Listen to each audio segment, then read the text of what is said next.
So hello everyone. Good morning, good afternoon, good evening from the Homeopathy Musings. I, Dr. Mansi, welcome you all to our Musings platform. So today's session we have Dr. Shilpa Bhouraskar ma'am.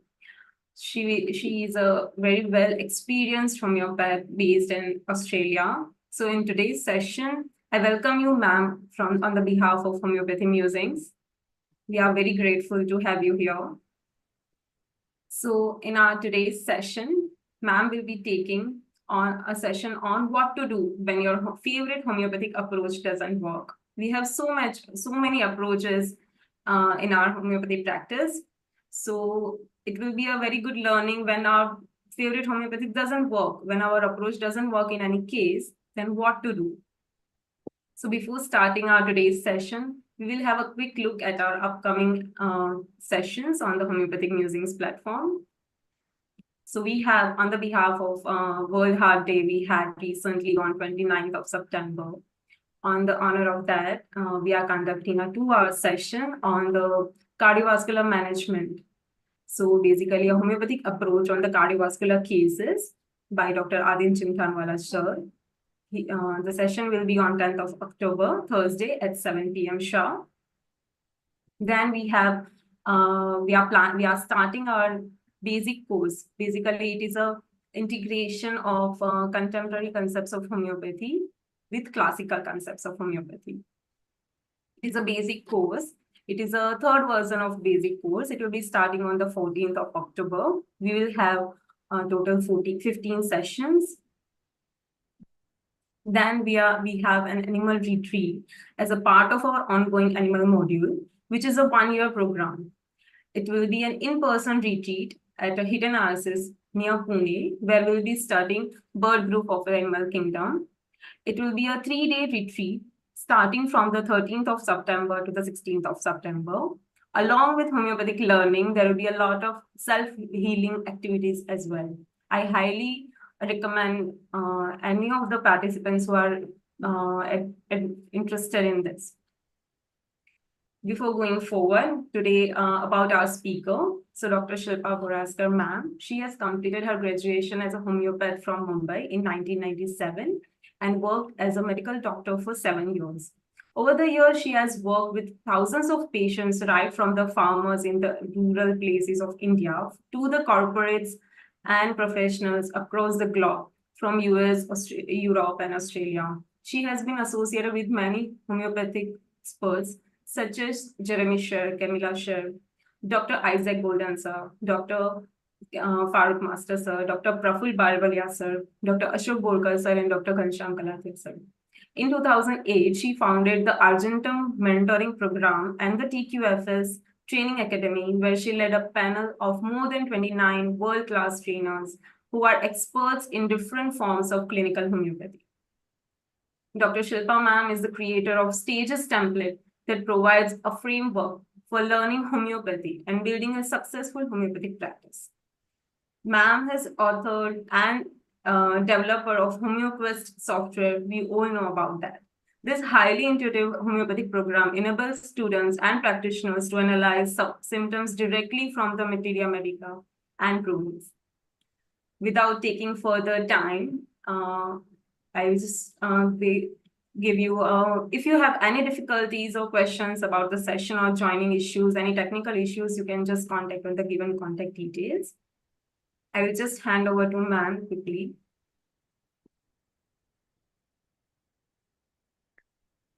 Thank you so much, Dr. Mansi. Hello, Can you all hear me? Yes, ma'am. Perfect. I'm just going to share my screen. Just a moment.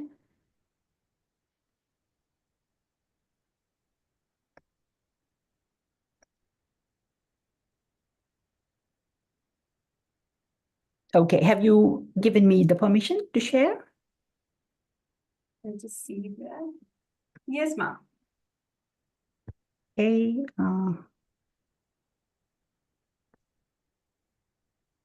Okay, for some reason, I cannot see my own screen, so I'm just wondering.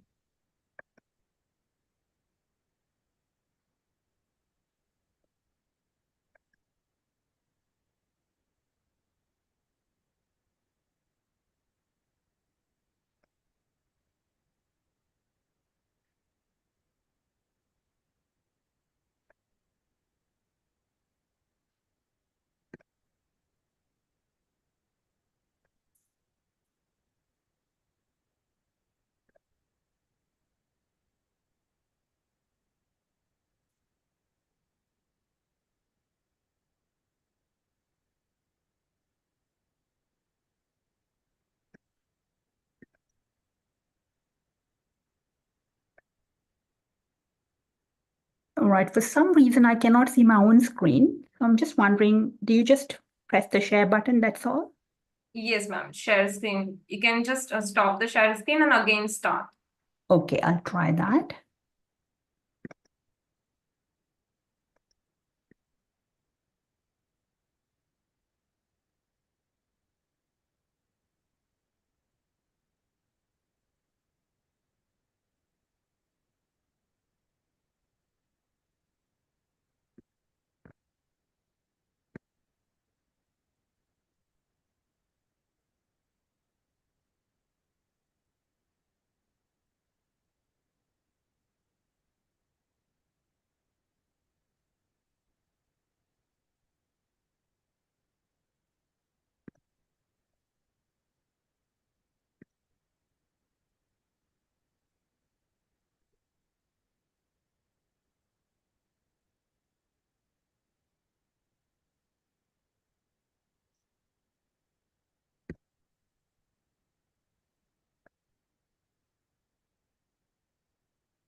Okay, can you now see my screen? Yes, ma'am. Great.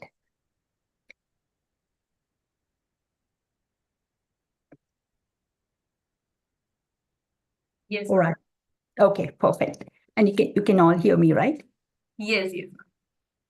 Good. So name of my session today is when your favorite approach does not work in homeopathy. Now, thank you so much for inviting me, and thank you so much everyone for attending. And it's really a pleasure and an honor to connect with you through homeopathy musings. So I'll just, this is a topic that's very, very close to my heart because this was something I struggled for the first few years of my practice.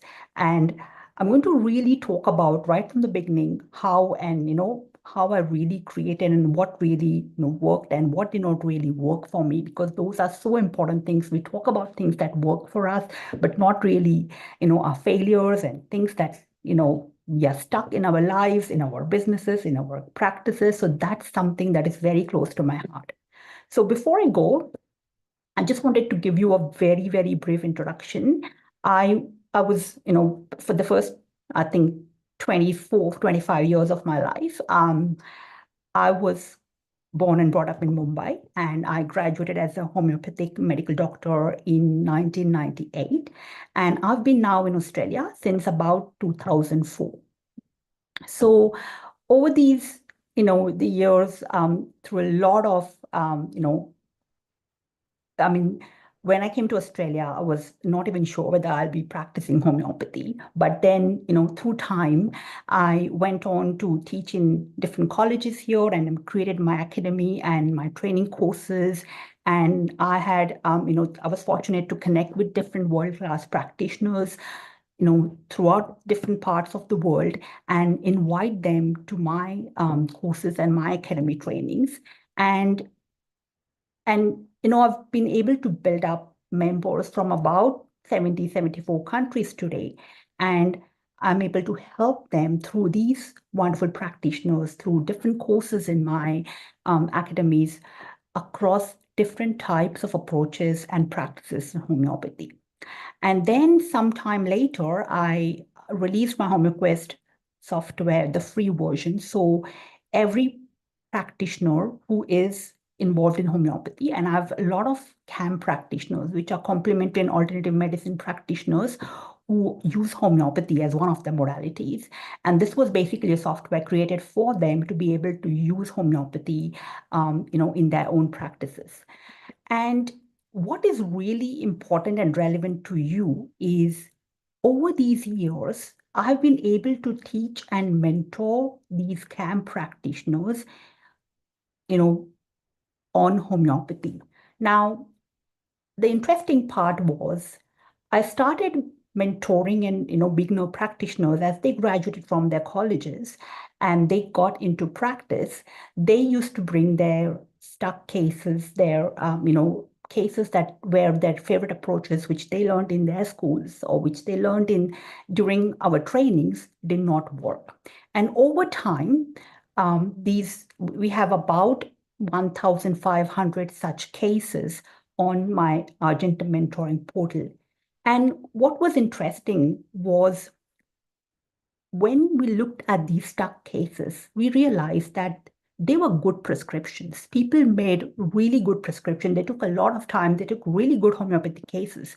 But the problem was that these good prescriptions did not work. So this was a very important part. And this is something we do not really talk about a lot in homeopathy.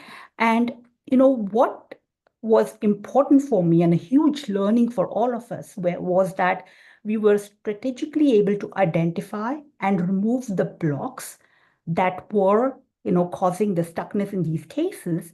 And then we were able to reverse them and create these transformative healing journeys.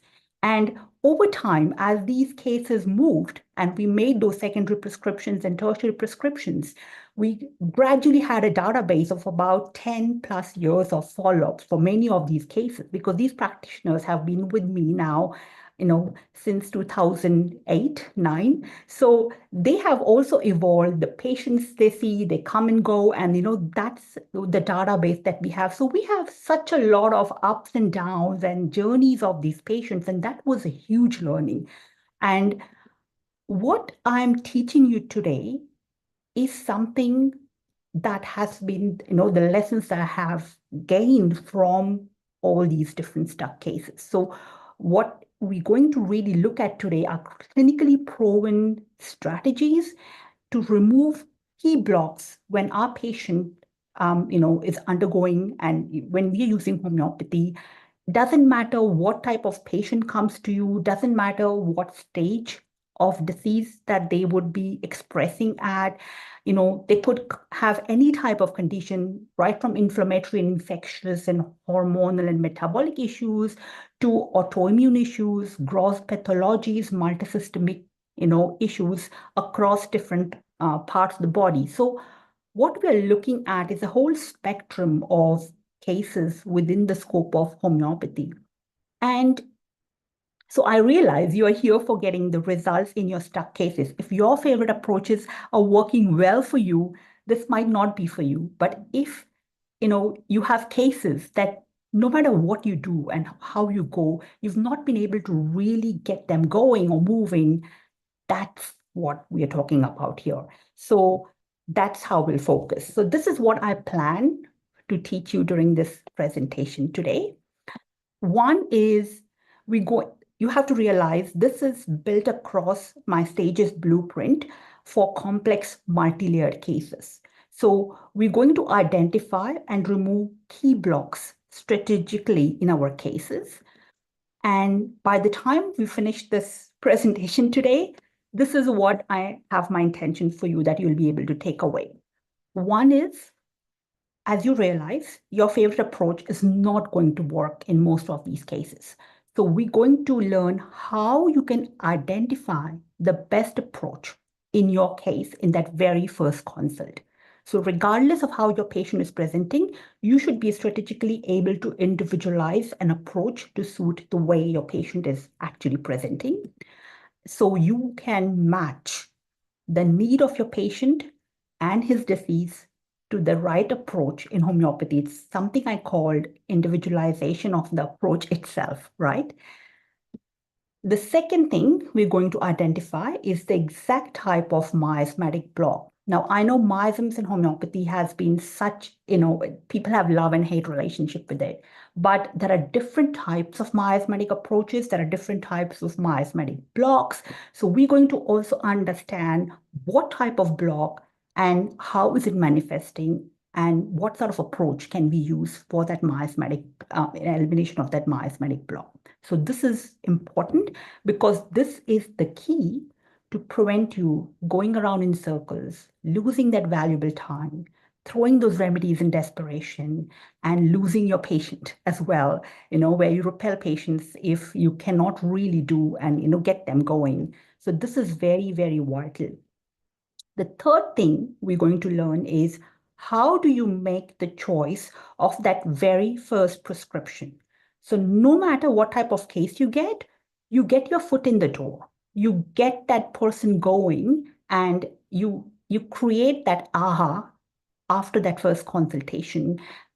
That is the key here, right? So we are going to be able to find the best remedy that will provide a breakthrough right from that first session onwards. And this is so important, especially for CAM practitioners in the Western world that I work in, is because homeopathy is not well known. Sometimes when I used to work in India, people were very, very patient. Patients were patient, right? But here they might not be because, you get one chance. And so it's very important that you give that result, some form of result in that very first call. And then this is very vital. The first prescription is only, the beginning. It's just 10% of the entire journey, right? How do you follow up such cases? How do you strategically make those secondary, tertiary prescriptions as needed to complete the healing?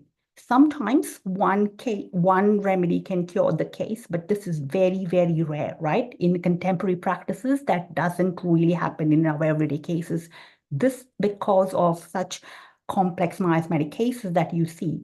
So this is where we're going to look at how do you complete that healing process in that patient and inspire that patient to come back to you to complete that journey. So the idea here is not to lose momentum, to inspire the patient to come back to you and get the best of homeopathy or whatever you can offer to that patient. And we're going to do that through a case example from my practice. So the idea is to give you strategies that you can start implementing in your next stuck patient, right? That's the whole idea. So I'm very sure you're going to enjoy this.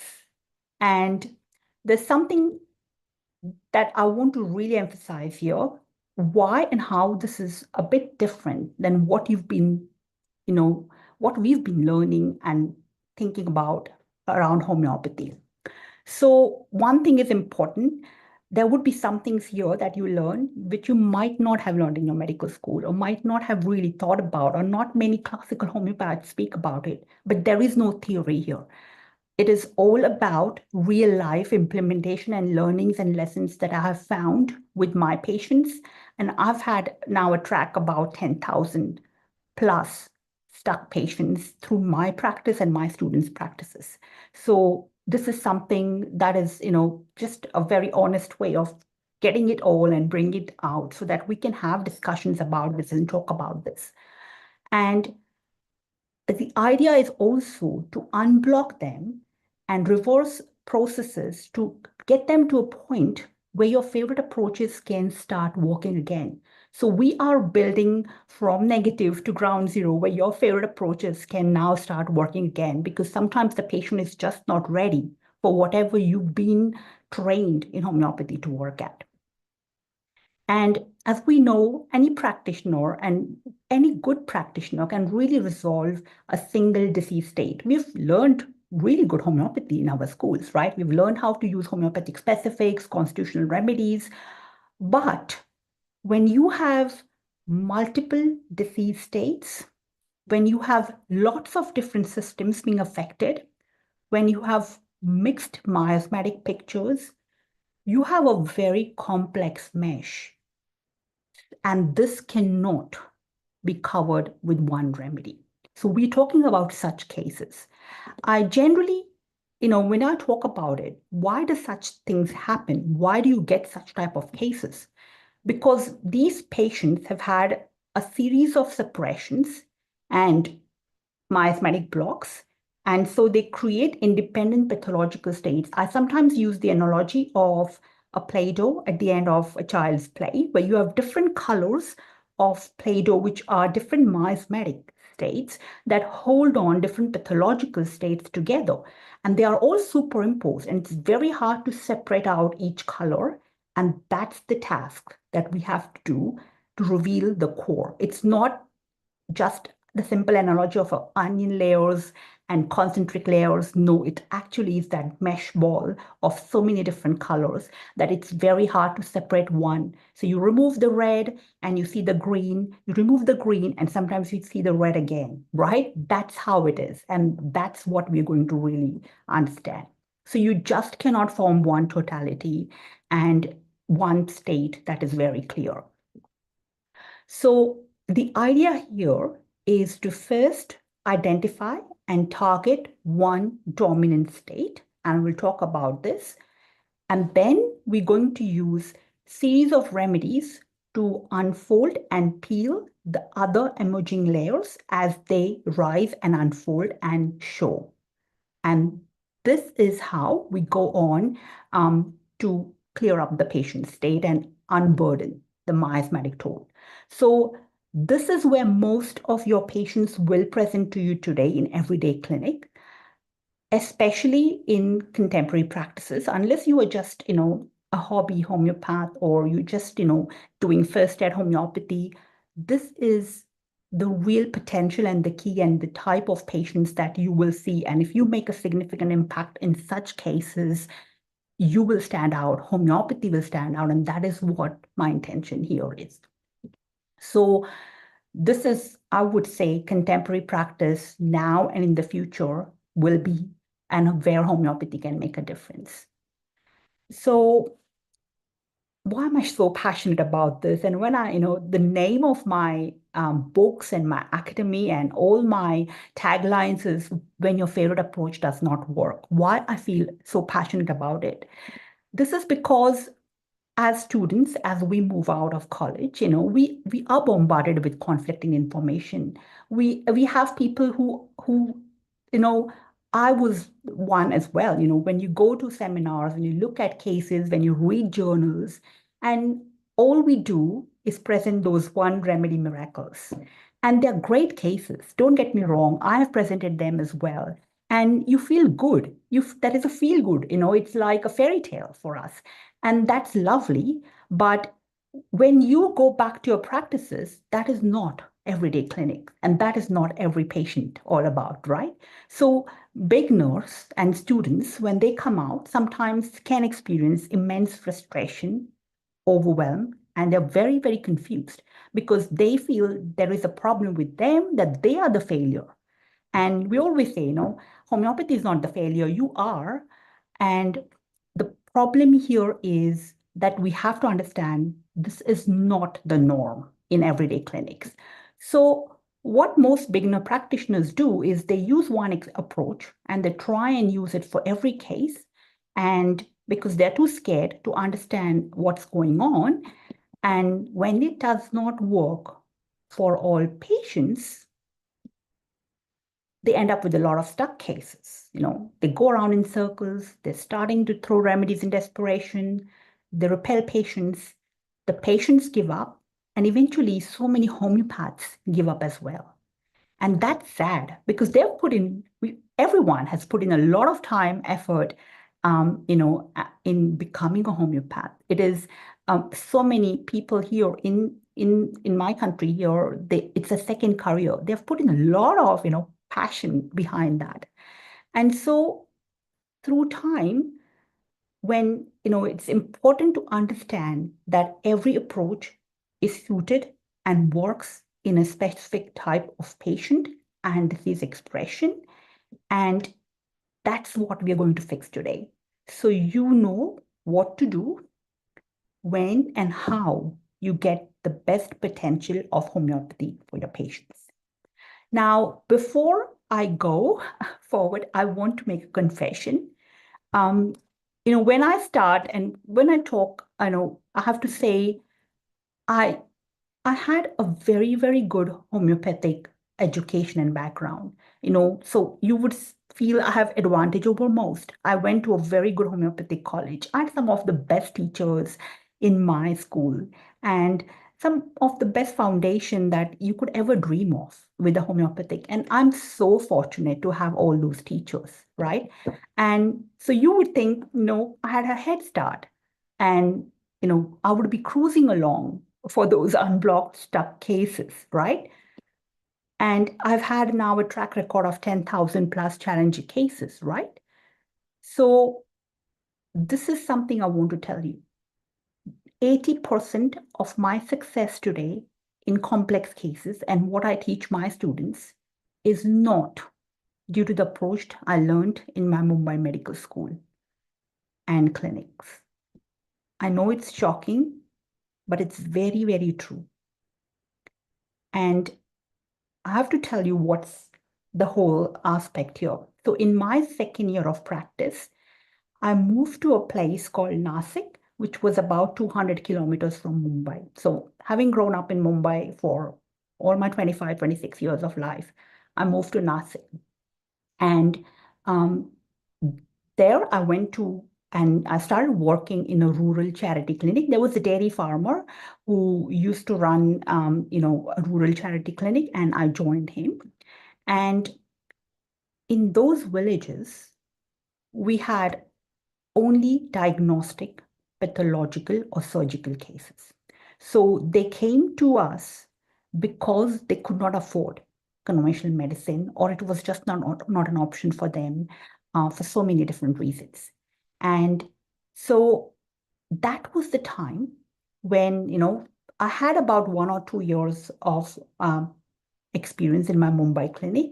And I did quite well. I had patients, and my approach, I was working in using the Kentian approach and the Bonninghausen approach and the Sankrans approach, and I was doing quite well.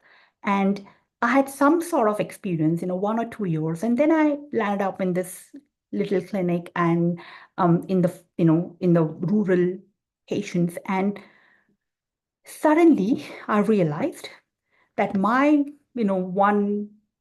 those sort of classical approaches, I had the luxury of taking a case for about an hour, in Mumbai. I had the luxury of sending my patient away, and you can come back and take, collect your medicine when you have some time. So all those, there was just nothing of that sort possible here. I had to prescribe. There were about 100 or 50 to 100 patients we had to cover in a day. We had about 10 minutes. You had to make a prescription, and then you might never see that patient until another week. And mobile phones were not the norm during that time. So there was just no way you would know what would happen to the patient later on. So many of them, had acutes, and my favorite approach and my comfort zone approach was failing miserably. And I couldn't even reach out to my Mumbai mentors because they had not actually seen such cases in their practices as well. I mean, you never saw such, where life or death was at stake, right? And to say that I was completely overwhelmed would be an understatement. Like, I was facing my worst nightmare in that clinic. And I was at my wit's end because I did not really know, I couldn't use acutes very well.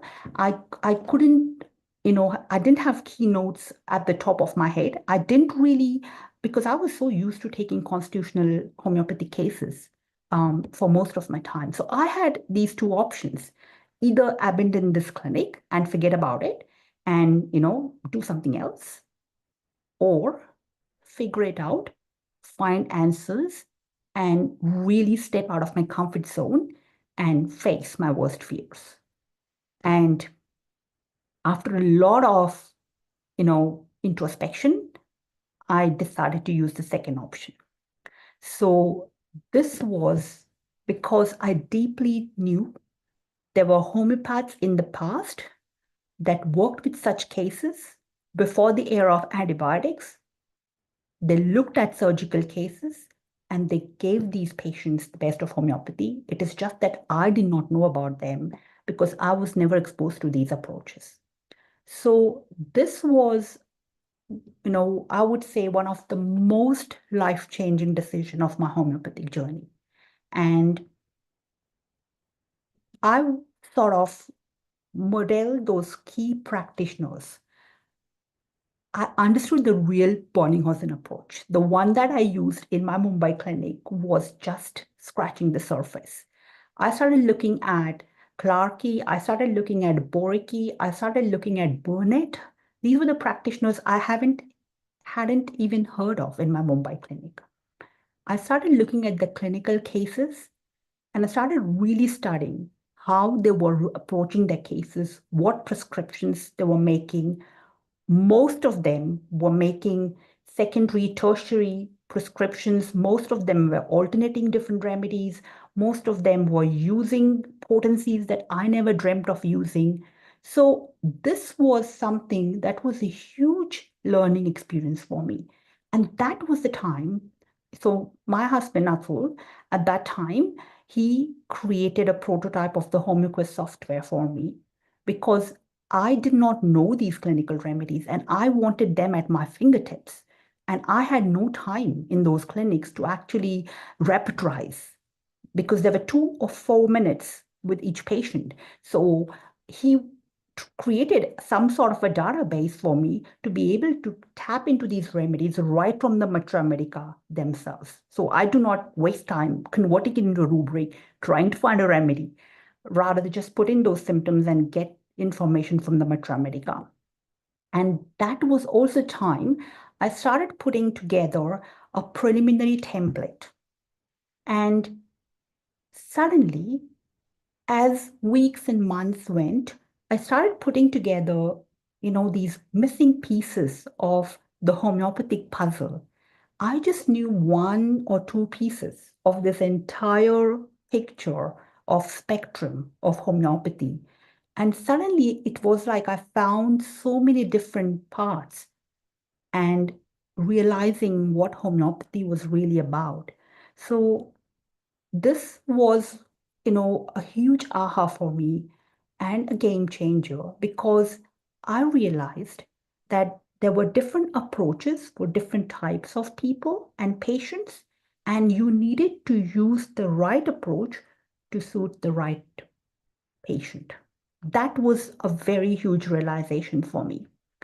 And I now understood the value of each approach for a particular type of presentation you have in front of you. So this was a light bulb moment for me.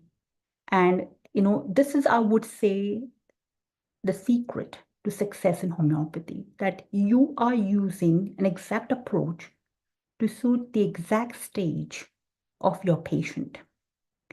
And I also realized the reason for the failures that I've been having so far in my rural clinic, because my approach that I learned in my Mumbai school was not suited to their needs. I was used to approaches at stage, so I divided my patients into 4 different stages.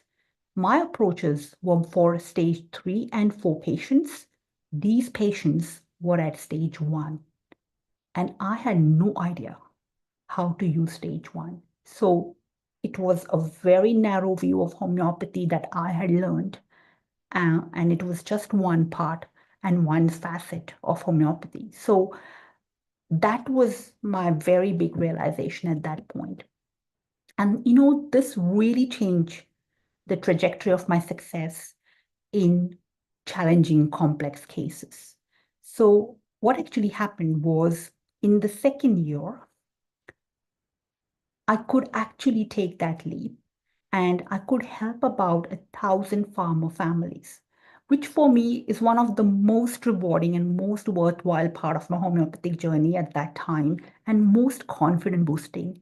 And I used remedies and approaches and the type of prescriptions that I would never have dreamt of using, that I would be really, with such type of prescription, alternating to remedies, very unclassical way. My teachers would be very, very, they would raise their eyebrows on what type of homeopathy I was practicing. But the rewarding part was my patients were getting better using those so-called, approaches which were unclassical. And it doesn't matter what type of approach you use, as long as you're using it in the right direction and the patient is transforming in the right direction, that's all you care about. That's how I realized what homeopathy was all about. So the idea here is, how can you do that? How can you use every approach for the right patient, use different types of remedies, different types of potencies, different types of ways, and really open up your toolkit. And so that's what I'm going to really do today. So we're going through a clinical case. I'll demonstrate the process of this blueprint. I'll demonstrate how the sequence of steps. So it's been really interesting to choose a case where you can see the spectrum and also the little breakthroughs that you can make and how can you complete those healing journeys as you go. Yeah.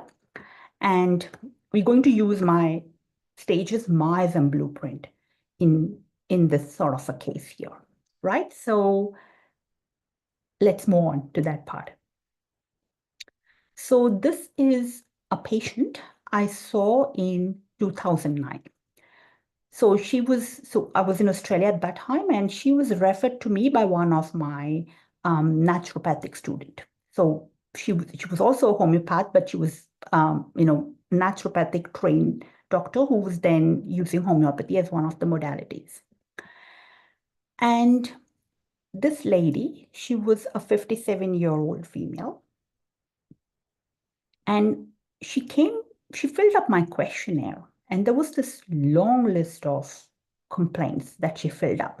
She attached a lot of pages to my questionnaire, and she had this episodes of some acute interstitial nephritis.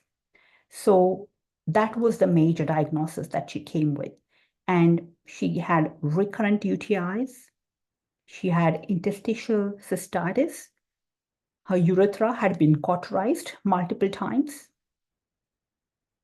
Then she had IBS. She had anal fistula, history of polyps. She had 4 colonoscopies in the past and a lot of polyps removed. And she'd been to multiple doctors, multiple practitioners, but nothing seemed to touch her, nothing seemed to help her for long. And she was really at her wit's end. So, she sat in my clinic, she was looking very drained. She said, I feel at rock bottom. And, similar to when she had glandular fever. So she's had glandular fever at the age of 37. She's 57 today. And she said, I'm feeling the same. It's just, as if I have just no energy left in me. And so I asked her, what is it that's really troubling you the most? And she said, I have these constant UTIs. I have this constant desire to urinate all the time. I'm thirsty. I feel dehydrated all the time. I have high and low BP. So it's weird what's going on in my body. And then she said, I have this salty taste in my mouth all the time. I'm very, very sensitive to cold. She had cold fingertips. She's constantly exhausted. There are cramps in her feet and toes. She said, I can't find comfortable shoes. So she said, just my whole body is not in a good space. And I've put on a lot of weight. I've again booked with my GP for next Friday. Hopefully he'll do some more tests and something to find what's really wrong in me now. So she went on to say, I'm stiff all the time. I'm locked up every day. I wake up stiff. I loosen up through the day. I go back to bed. I wake up stiff again. And then she's got this expensive mattress with some sleep number. She says that's not helping. She goes to a physiotherapist who's working on her core strength. And she says, and then she has this whole list of past history and right since birth. She says, I've had the severe acidity since birth. Doctors wanted to open my esophagus. My mom said no. My first teeth were rotten because of all the acid. Then she said between 6 weeks and 6 months of her age, she's had appendicitis, and it was removed. At the age of 4, she had tonsillitis. Those were removed. Then she's had multiple infections, chickenpox and mumps and measles. And then at 37, she had the chronic fatigue, the glandular fever. And then since then, she's had these recurrent interstitial cystitis. Her urethra had been cauterized, and she's had fistula in anus, and obviously the polyps that were removed. In between, she had some car accident. So there were trauma, twisted ankle, torn tendons, and some knee surgeries. And so that's why she's going to a physiotherapist since then. And she's taken a lot of homeopathics. So not just regular homeopathics, even combinations sold by a naturopath that she used to order from Melbourne. And then she had that whole page of all the remedies and all the tonics and all the antacids and all the conventional medicines that she was on.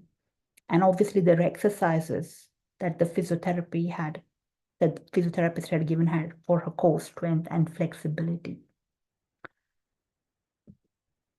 And then she started talking about her mental state.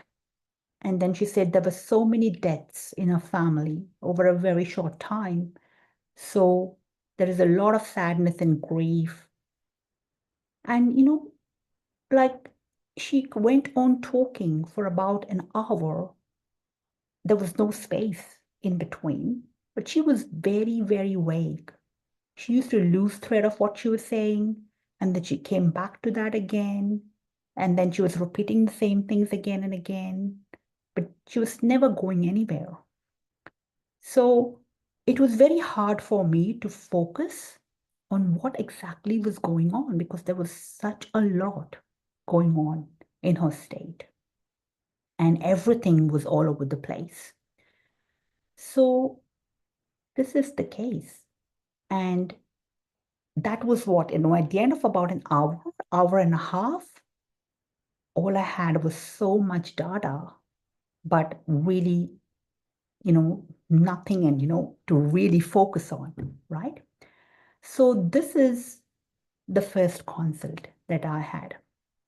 And now the question is, what will you do at this point?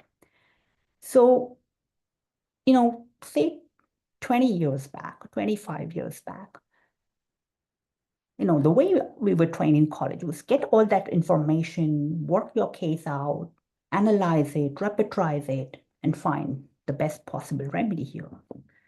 But this has been my learning here. And the idea is now to find what is the stage of this patient? Where is she at? So this for me is a case at stage 1.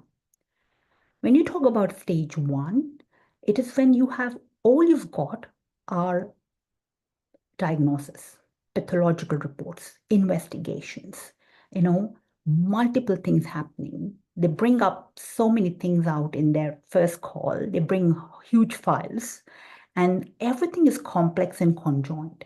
So you have all different types of symptoms and through all different layers, right?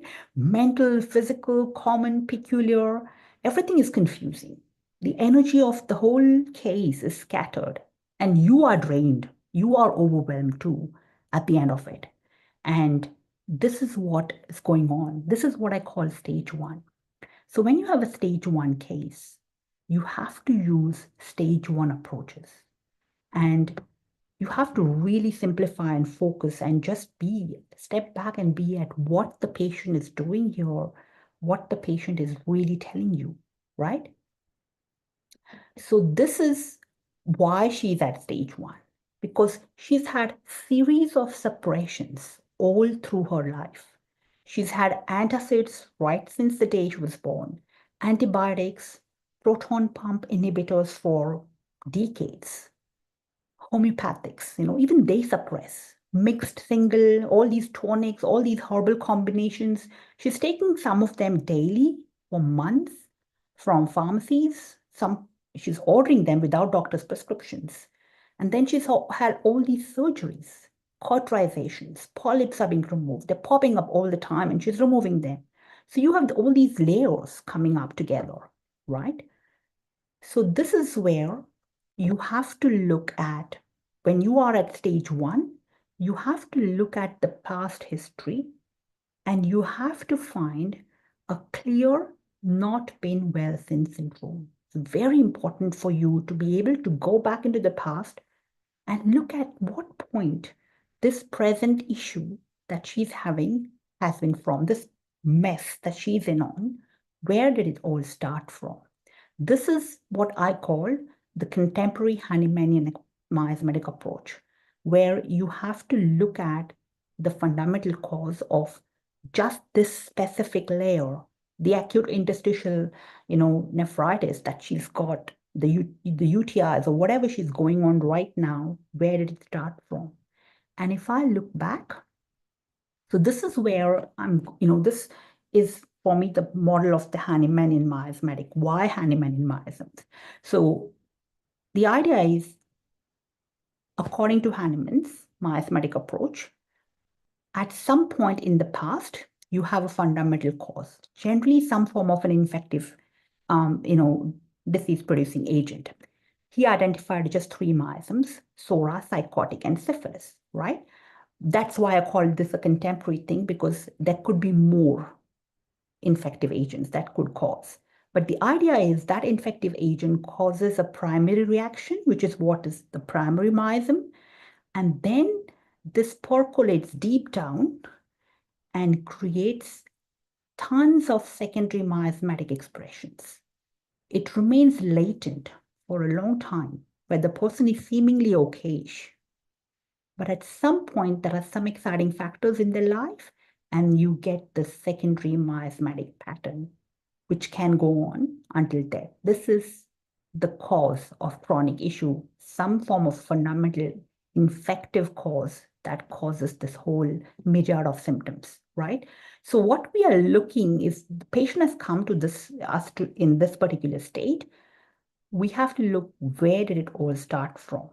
And this is just one miasm and one issue, right? There could be multiple such things in the patient's life, which makes it complex, right? But let's just focus on one so that, things become clear. So what we found is she has never been well since glandular fever, which means she's been infected with the Epstein-Barr virus. And since then, she's never been well. And how do you know what is the picture of the Epstein-Barr virus? So if you look into the pathophysiology of this, you will find in the acute active state, where you have this illness where you have inflamed throat, swollen neck glands, enlarged spleen or liver, some form of fatigue and fever. This is the primary miasm. And then the patient will be seemingly okay, but it will percolate down and create a secondary latent state where the person in this chronic fatigue state for months and years. So this is the latent state. And then there is some form of an exciting factor, which in her case were those multiple deaths in a family or whatever happened at that time. And that led to a secondary active state. Now, if you look into the papers and look into the glandular fever and the Epstein-Barr virus, you will find it's linked to 7 autoimmune conditions. And in her case, if you read more, there is this very interesting interstitial cystitis or acute interstitial nephritis. I've given you a link here, and you will find that it causes persistent bladder inflammation, cystitis, and nephritis in people who are prone to it. So this is what our patient was expressing, triggered through those exciting factors in the family. So this is the present state. This is just a diagnosis we have, right? But it is linked to the glandular fever or the Epstein-Barr virus. That is what's causing this. So that's why this is a Hahnemannian miasmatic state. So this was what we started off in the first case. We had indications of that nosode, and we used the glandular fever nosode to start and get our foot in the door. That's what I call. This was our first prescription. So this is when she comes to me after about 15 days, right? And then I gave her about 3 doses of the remedy. And she said, I took 4 days of that medicine. I gave her a 200 potency at that point because that was the only potency I had. I would have liked a lower potency, but it was okay. She says, I'm much better because my energy is better. Her digestion is not okay, but she says that achy pain in the joints has gone. I'm no longer thirsty, and my urination is much better. There is no more frequency of urine at night. And then she felt, I nailed it, but I didn't realize that it could create that sort of a dramatic change. I thought she might just be okay. I did not really, um, you know, think that she would get such a huge relief from a nosode, which I just thought was based on really, this was the first time I've actually given this sort of a remedy to patients, right? So I was pleasantly surprised, but then we kept on, glandular fever for a few weeks. And then she comes back to me about a few weeks later, but she emails me and she says, I have developed this severe acid reflux now. And my GP has conducted a few tests. And he says, I have really abnormal acid reflux. I have high amylase, I have high lipase, and my thyroid function is, not right. My TSH is high, and I've tested positive for heavy metals. My zinc is high. So now suddenly this new state has emerged. It was always there. She's always had acid issues, but it has suddenly come up very, very strongly. And she sent me all these tests, and it's like you're trying to get one thing under control, and now suddenly she's coming up with this acid state. So what happened with the urinary things? It's just sort of settled, but now this is a new state which comes up. So she says, should I keep continuing to take the glandular fever nosode, or what do I do here? So this is what I call phase 2 of the journey. So we have one layer somewhere okayish. We have got some foot in the door. And now there is this new set of symptoms that have come up. The glandular fever is not working on these. So now we have to look at this and, strategically look at what's next here, right? So I said, I need to see you. She said, I started antacids because my doctor said you have to start because you have really, your tests are all over the place. And then she says, but my eyes are, itchy, my throat is tight. I had chocolate cake last night and I've now got burning in my tummy. And she says, when I have rich fatty food, I always get this really strong acid reflux.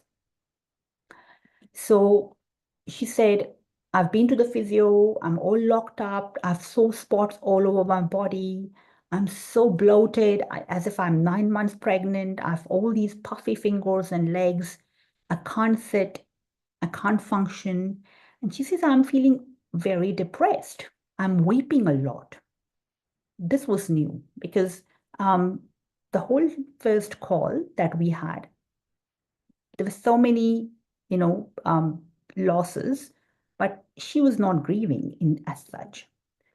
And then she said, I've always had this acid reflux since I was a child. It was worse after my parents divorced.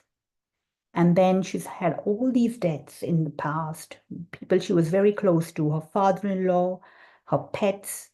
And then she says, I've been craving a lot of sweets and chocolates, and I had this chocolate cake. And then this reflux came up, and I'm now depressed. So antacids used to help, but now, it doesn't work anymore. And the burning now is not going away.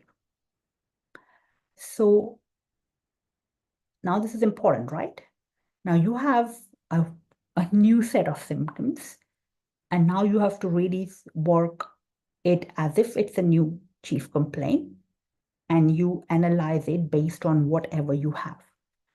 Now, if you realize there is a difference in the way she presented in the first call and she's now presenting today. in the first call, all you had were diagnostic symptoms. There were no peculiars. There was nothing concrete that you can actually create a homeopathic totality. That's why you looked into the past history and tried to find where she started really everything, this particular pathology came into being. So we looked into the past. But now, if you realize, you have some information in the present state, which is valid. So this is what I call stage 2, moving towards stage 3. Because we have a very good state of acid reflux, we have some good causative factors, some triggering factors. She has to have she had to have rich fatty food, and she gets all these symptoms. We have some good locals, some good concomitants coming up. So this is where I decide to use the Bonninghausen approach. Why? Because we have a location, we have a sensation, we have some good exciting factors and modalities, and we have some good concomitants. So this is what I took. We have retrosternum burning, heartburn. We have rich fatty meals that excited. And we have all these concomitants. The reason I took the weepiness and the sad depression now is because she's suddenly feeling very lonely and very depressed, which wasn't at the forefront last time. She's grieving these loved ones. Her body's sore. She's now experiencing the stiffness and the tension. She's bloated, and she has the salty taste in the mouth, which never went away. So I just used a basic repertorization of the location, the heartburn, very, very basic. It was nothing really fancy there. Modalities, sensations, and some concomitants. And we had some, group of remedies coming up here, right? Now, the key is, when you have such a totality, what is the remedy that you actually choose?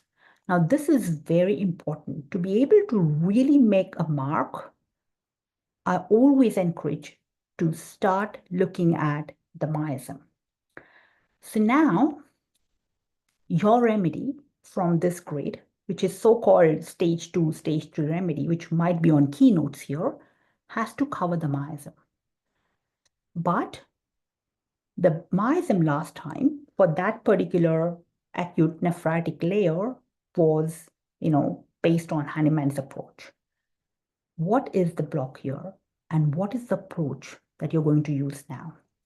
When you have a stage 2 and 3 case, generally, I use the Kenton miasmatic approach. Now, I'll tell you what is the difference. In Hahnemann's miasmatic approach, you look into the past history, and you look for an infective agent or a similar sort of, fundamental trigger that has happened in the past. But with Kenton understanding and Kenton miasmatic approach, there is nothing of that sort in the past. It has happened in the family history in one of the parent. So the fundamental cause has happened in the parent, and the child inherits that. And that's why it is an inherited miasm. So what is happening is the latent part, sometimes even the active part, is directly inherited. So right since birth, you would have some predisposing factor related to that fundamental cause, which is very interesting. So you will never find, history of syphilis or history of psychosis in the child, but you will find it in one of the parents in generations before, and the predisposing factors or patterns are inherited. And then if there are some exciting factors in the life, you get into the secondary miasm phase. So she had acid reflux, if you remember, right since birth. She inherited some form of a miasm which has caused this. What miasm is that? So this is where you need to understand and be able to analyze based on Kenton miasmatic analysis. So here, acid reflux, you have to understand the pathophysiology. It occurs when the sphincter of the lower esophagus is not right. It's relaxing at the wrong time. So there's tightness and bloating, and this is a psychotic state where the smooth muscles have an issue. Plus, you can see, so she's inherited psychosis from the family history. That is activated now. Plus, you can see the psychotic miasm also has given rise to other issues in her, associated complaints and in the history. What are those? So some form of the cystitis and nephritis and UTIs is held by the psychosis. The polyps, the IBS is psychosis. The anal fistula is tuberculopsychosis. When you have abscesses and granulation tissue, these combination, the abscess is tubercular, the granulation is psychosis. Then she had fibromyalgia. Again, it's a part of psychosis. Liver enzymes are high. It's psychosis. Hypothyroid is psychosis. Hyperthyroid is tubercular. Then she had all these allergies. Allergies could be anything from psoriasis to syphilis, but in her case, the way they were expressing with, the headaches and the profuse watering, it was about psoriasis psychosis. So you can see that psychosis played a huge role in so many different, complaints in her body. The acid reflux was one, but the others were also a part of that. So when you use antipsychotic remedies or you use a remedy which has an indicated medicine that has psychosis in it, all these different aspects are going to be, positively affected, which is the best part. That's why it's so critical that even though we're using a remedy for acid reflux or issues that she has around, that area, all these other issues are also going to be taken care of with that particular remedy. And that's why we need to know what do we expect in the follow-ups. What are the changes she's going to see? We can, predict what can happen, which is interesting. So we chose pulsatilla for her because pulsatilla in that grade was the indicated medicine, but it also has a very dominant psychosis. How do we know this? By studying these different polycrests and understanding the miasmatic pattern in those based on Kentian understanding, right? So this is important. So I gave her pulse 30C. I could have given her 200C, but she had taken so many antacids and she was so suppressed in that area because she has had it since birth. I was a bit worried and hence I used a 30C. And I gave her, twice a day for 7 days because it was a very severe episode. And she comes back after 2 weeks and she says, my stomach is much better. And she says, I had some butter chicken yesterday, but I could deal with that. So which means the fatty things aren't, affecting her as much. She says, my thirst is still settled. I've still not got the UTIs. I'm sleeping a bit better because I'm not going to the toilet all the time. And it's helped me a lot with my energy because I'm sleeping, I'm much more rested. But she says my muscles are still sore. I'm doing all those physio exercises, but it's still sore. And then she says, my eyes are very gritty and they're itching a lot. And headaches that I used to get, I'm not getting them anymore, which is important. As I've mentioned before, this is a psychotic state where the headaches and the sinus headaches and the frontal headaches with something is changing there. And she feels I'm getting a lot of old symptoms. Funny bones and backaches I used to have in the past, I'm getting them right now, which is again good because there is some form of inherited psychosis that is, sort of releasing here, which is great. She says, it feels like I'm going back to when things weren't right years ago, but I'm feeling much more stronger. She says, the bed seems to be okay. I'm not waking with a stiff neck. Again, sore muscles and really stiff muscles are a part of that psychotic state, right? So something is also relaxing at that level. But she says, I still wake up with a stiff body. And then she says, I'm not teary anymore. So the grief is releasing. But she says, the skin on my fingers is now very dry and itchy. Every time I use the detergent, I'm getting that. So her allergies are coming up now at the level of the skin. She says, my skin's burning and I need to put cotton gloves at night.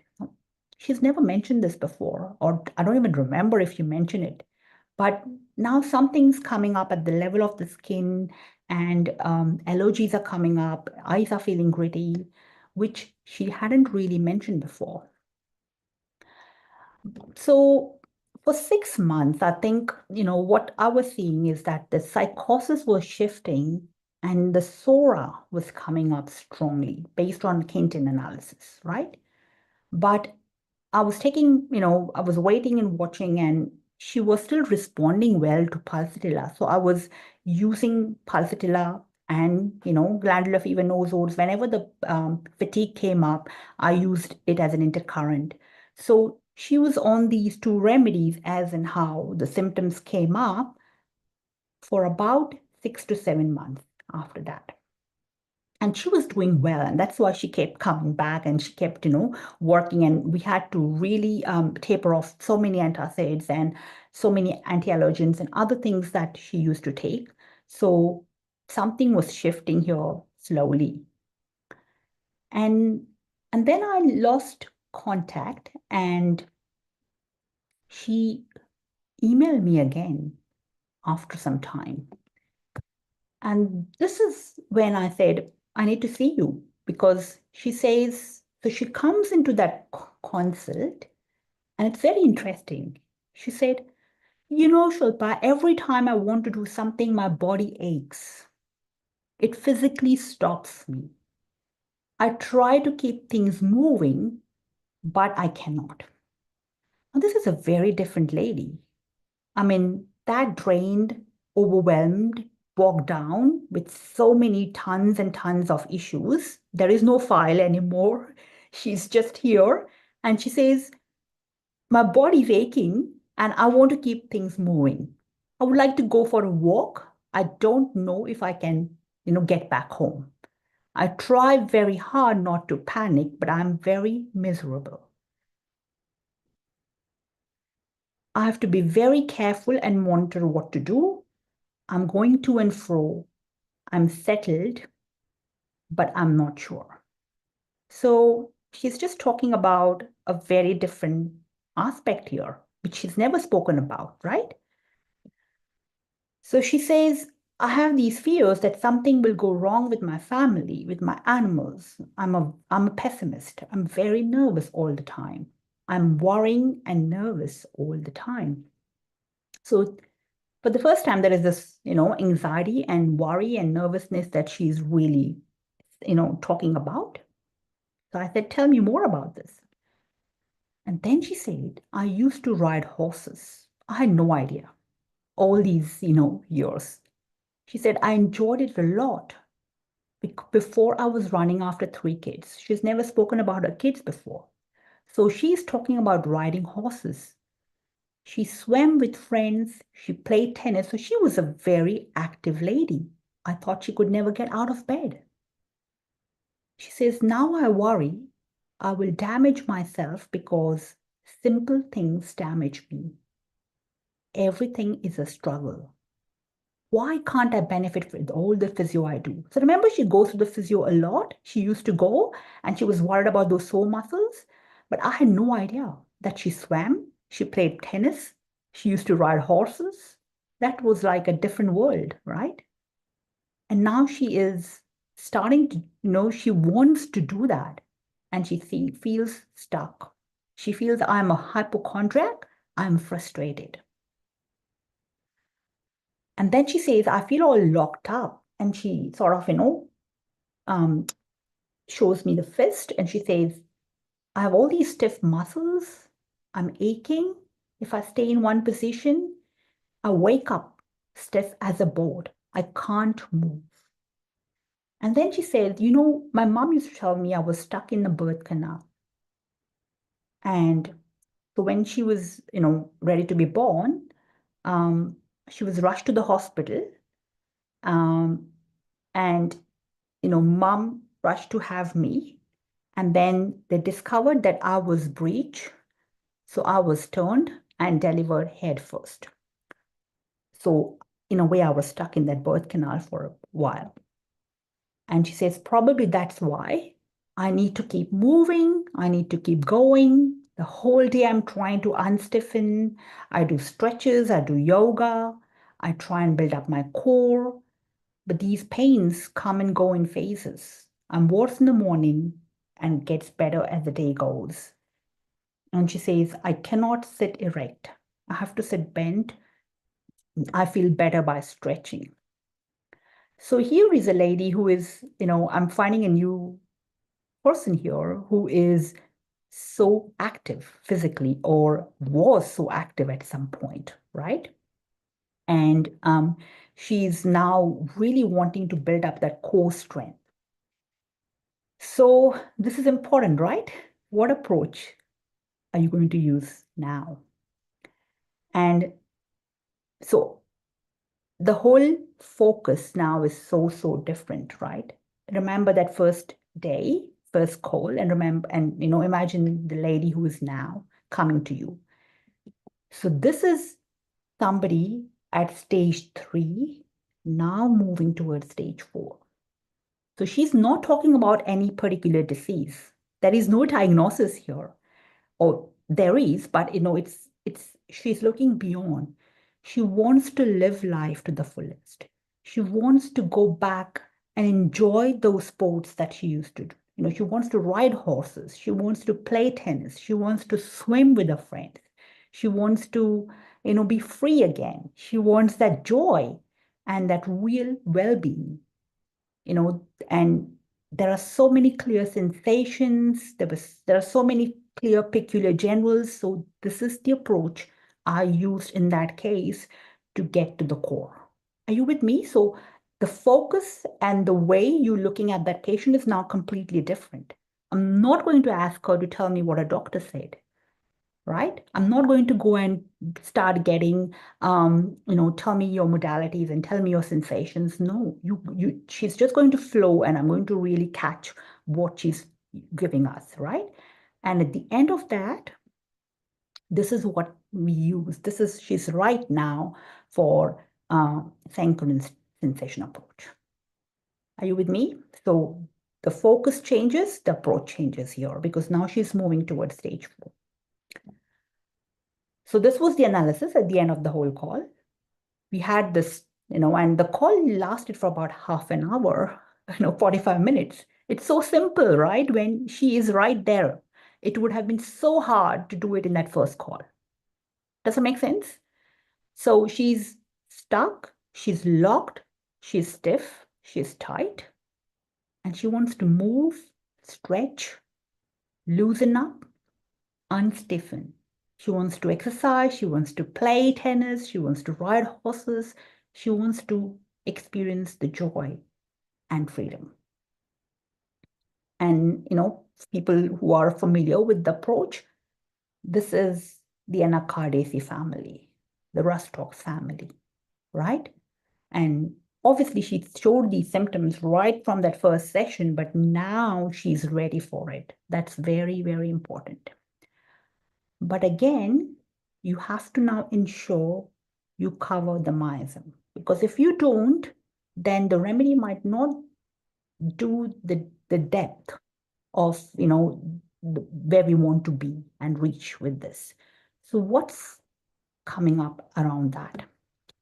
So what is the type of block?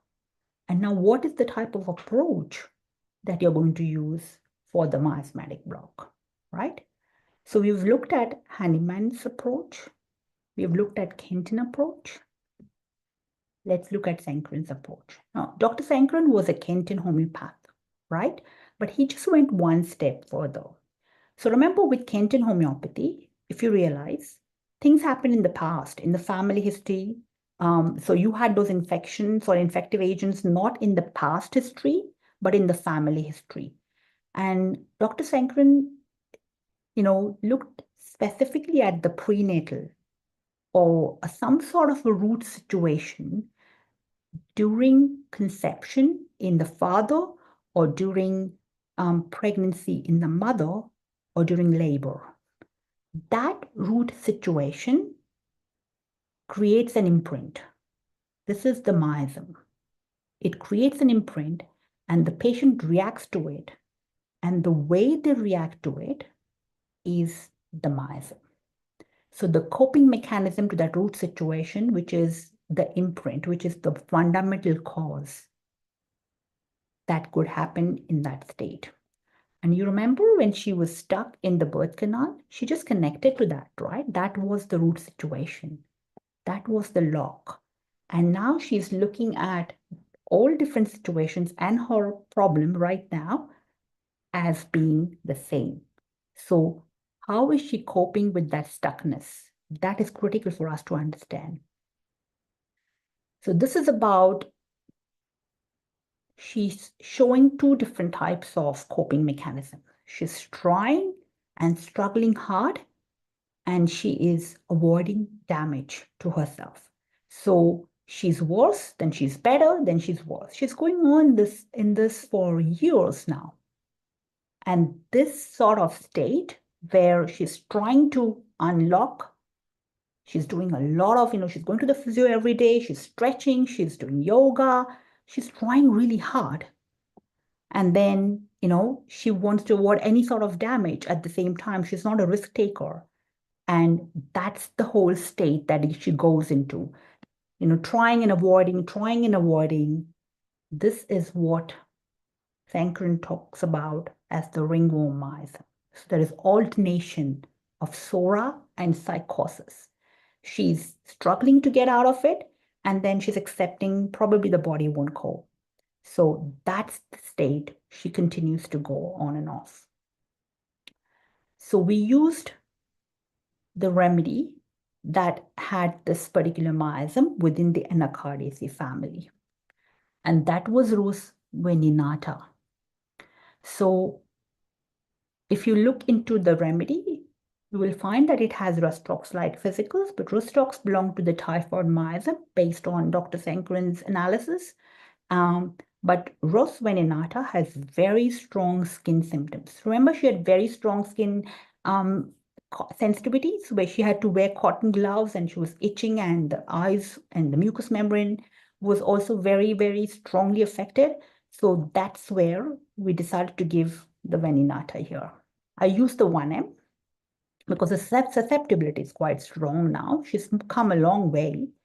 So she did very well on that, actually. It was, it helped her release. It helped that stiffness.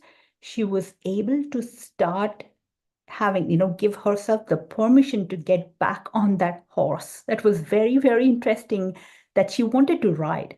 So this is, if you could get your patients what they love doing, you have given them the potential what homeopathy is capable of. We're not just people who, heal sicknesses. We get them the life that they want and what they dream of, to live that to the fullest. That's the potential.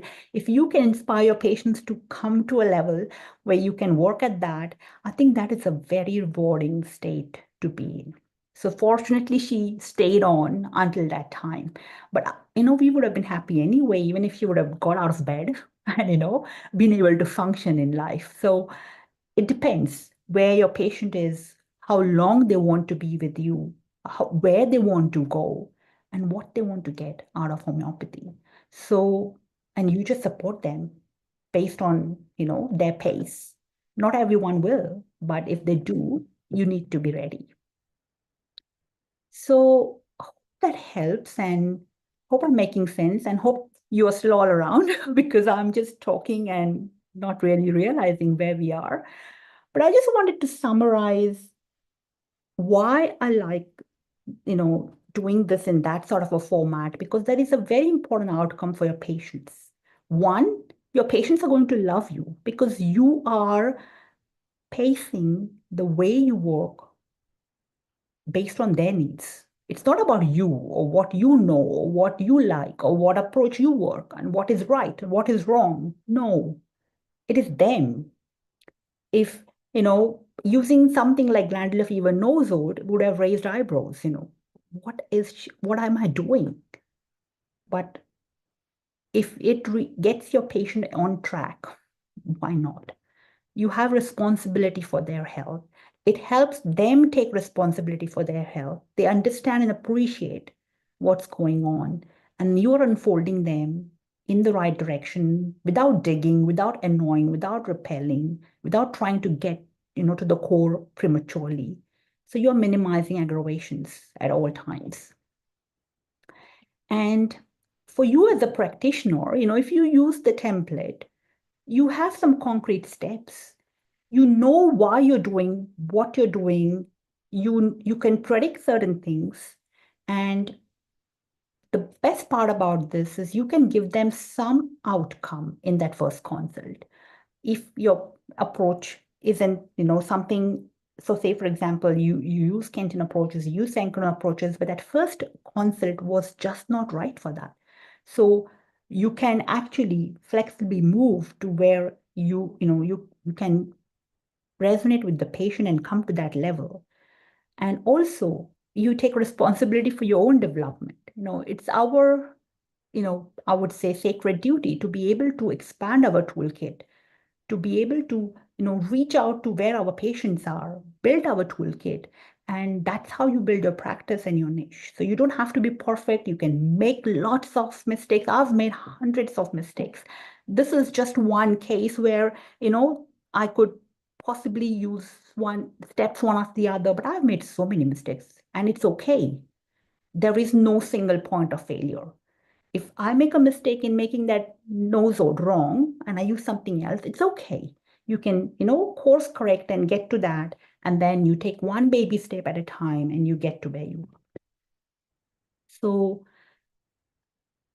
if you need to understand the stages, just get my free book, When Your Favorite Approach Does Not Work. I've explained what each stage is about and how you can analyze different cases and how you know this is stage 1 or stage 2 and what approaches you can use. So, just download that. It's free from that link. And obviously, you can use the HomeoQuest software, the repertorization that I did, you can work on it through the free HomeoQuest software. So there's a link there as well. And hope this helps. And, hope any questions, any comments, suggestions, feedback, happy for that now. So whenever you are.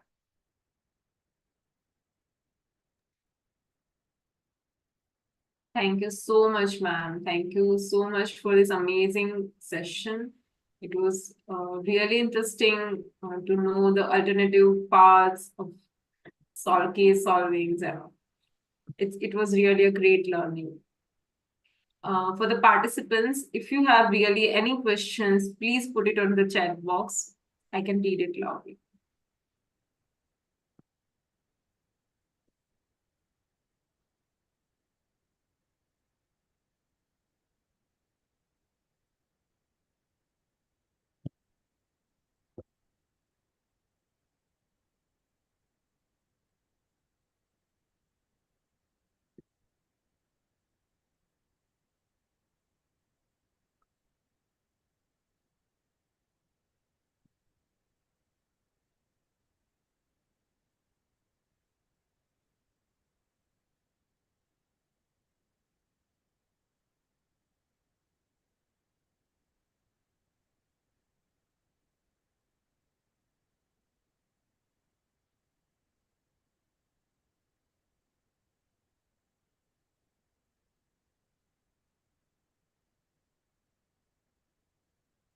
I repeat, if you have any doubts, you can just unmute yourself or you can put your questions in a doc. Yeah, there is one.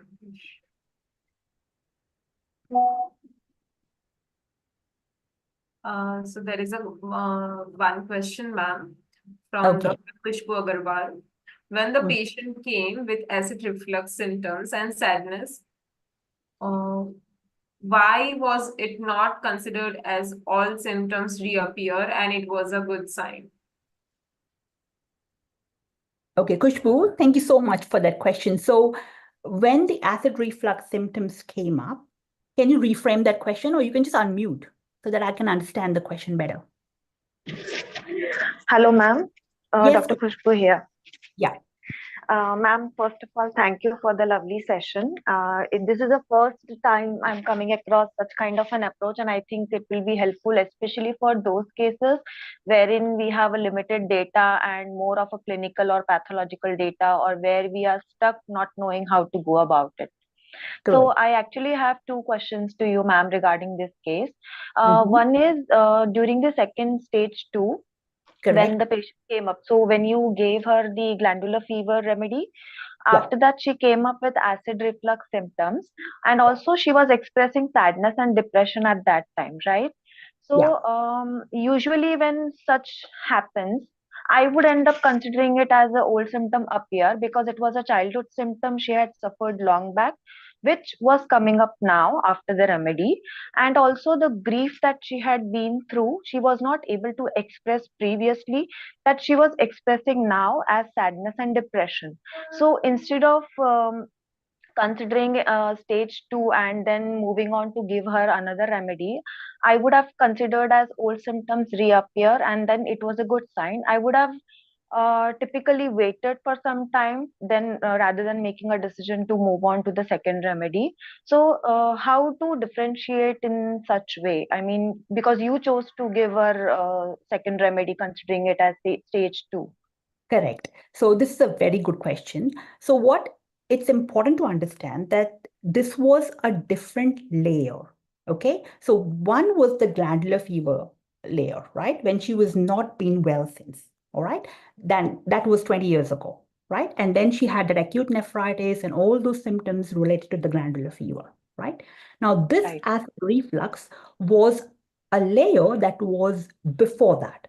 This was right since the day she was born. At about 6 days of age, she had acid reflux symptoms. She had, all her teeth were rotten, and the doctors were considering opening up and, looking at what was exactly wrong in the esophagus at that age when she was a little baby, right? But she settled, and then that came up strongly after her parents divorced when she was a little girl. So this was a childhood symptom that is now coming up so strongly.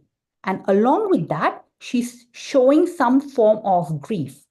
And she's had lots of deaths in her family, even, so she's had this history of loss all the time. But for me, this was a different layer. The glandular fever remedy wasn't working on the acid reflux symptoms because that was the previous layer. Are you with me? So Yes, you yes. look at as a different new disease, you look at it as a different layer, and you just focus on whatever it is presenting. So interesting, every time it's a new chief complaint. Every time you see a new chief complaint, a new set of symptoms, it's a new layer. And you go and look at where in the past that was going on and what was coming up. And generally, when the present remedies aren't working on it and it's outside the indications of the glandular fever nodule, the acid reflux is not a Okay. part of that picture, if that makes sense. Hope that Yes, helps. got it. Oh, My another question is, ma'am, usually when such cases arrive, like in this case, what you presented, she actually did not open up to you completely. Otherwise, you would have known everything about her sensations and everything right from the start, right? correct. So she Yes, came up in, if I put it right way, if she came up in layers, right? Step huh, 1, step 2, step 3. Now, correct, sometimes what happens is we have patients with lot of data right from the start. So how correct, do we differentiate key from where we should start? Like for example, when you had the first layer, you knew that you have to go back to the birth, or this kind of approach you have to take. For the second stage, you knew that there is something related to the during birth. The third correct, stage, you knew something related to, you had to, it is a birth canal thing. Now sometimes the patient will come up with all three at one go. Correct. So how do we differentiate where to start? It's complex in that cases.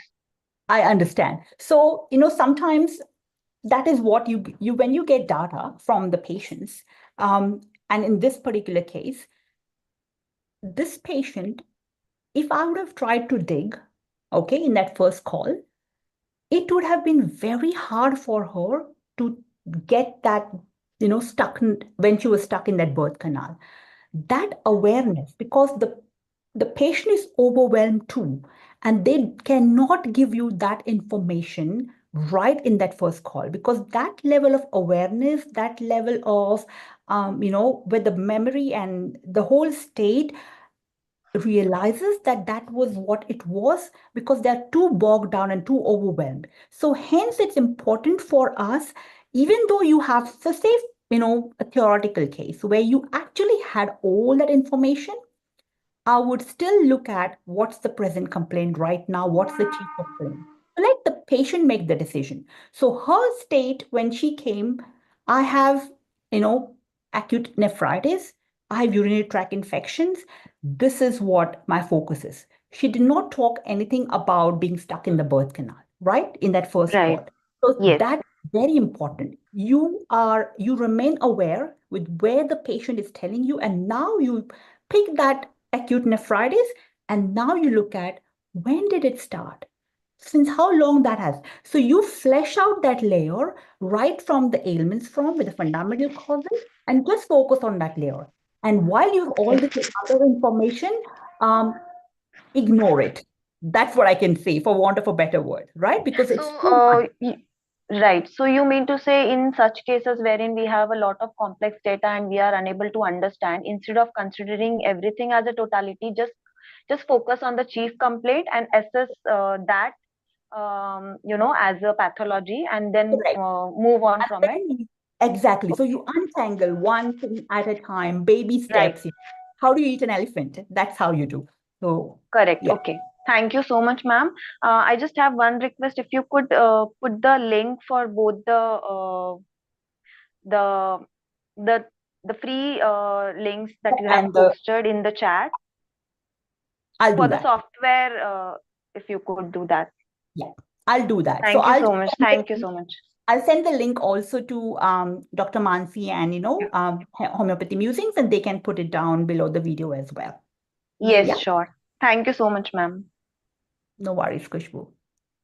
Okay. Ma'am, there is another question from Dr. Miller.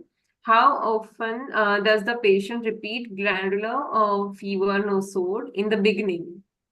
Okay, so the glandular fever nosode was given to her. First, I always start a nosode in a triple split dose, which means I use 3 doses in a row, and I use them as a test dose, which means the first day I'll tell them to smell it. The second day I do double dilution, which means I put 7 drops in another cup of water, 1 teaspoon. And the third dose, I take direct dose, right? Now, if they react to any one of them, I stop the remaining doses. This is one full dosing, right? Now, I wait for a week, and each week I get the patient to email me and tell me what is going on. If everything is going well, I do not repeat. But if the and then we continue to monitor, and then if they say the fatigue is coming back, or the urinary issues waking up again at night, or the symptoms of the nosode are coming up again, you repeat. So generally, she had to repeat that glandular fever nosode probably once or twice a month. That was how it happened. Until then, she wrote to me about those acid reflux symptoms, where the glandular fever nosode wasn't working on those anyway. So I had to make the next prescription.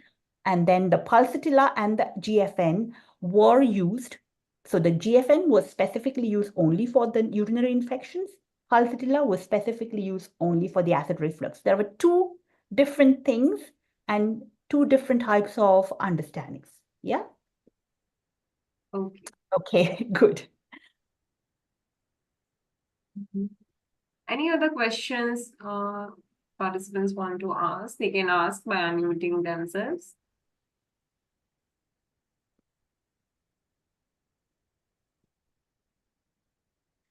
And so another thing I just wanted to say is, when you're using two remedies strategically, this is what Bonninghausen also used to do. He used to do them sometimes in alternation, and sometimes you have to give them repeatedly. I generally get my students to use weekly alternations, which means 1 week you give one remedy, and the second week you give the second remedy, then you alternate it the third. And sometimes that can get the momentum going. If you don't know, if you can't wait or you are too confused what symptoms coming when, use two remedies in alternation weekly. That also helps. Okay, I think Vicky has a question. What is GF? So it is glandular fever nosode, which is made from the Epstein-Barr virus nosode. And it's used for the syndrome since that person has had the Epstein-Barr virus infection. So it's a miasmatic state. Okay. All right. Any other questions? It will be a last opportunity for the participants to ask. If not, then we can wind up the session. Do you use 2 or even more remedies in low dose at same time? Okay, good question.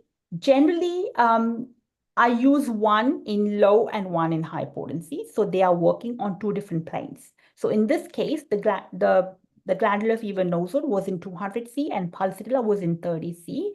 And I do use sometimes when they're at stage 1 and 2, I sometimes use an organ remedy with the antimiasmatic remedy or a therapeutic remedy with the antimiasmatic remedy. So yes, but one is high potency, one is low potency. So they're working on two different planes and they don't clash. Okay. But as soon as you start going to stage 3 and 4, you just use one remedy because that single remedy also has the miasm, right? Like Ras vaninata, you didn't have to use any antimiasmatic because it already had the miasm in it. If that makes sense, yeah?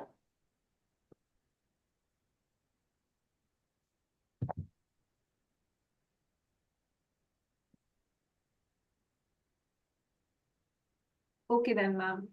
Okay, thank you so much, everyone. Thank you for your time. It's been a pleasure. Thank you so much. It is our pleasure, ma'am, to have you here. It was really a great learning. And thank you so much. We look forward for working with you more. Take Thank you. care. Bye for now.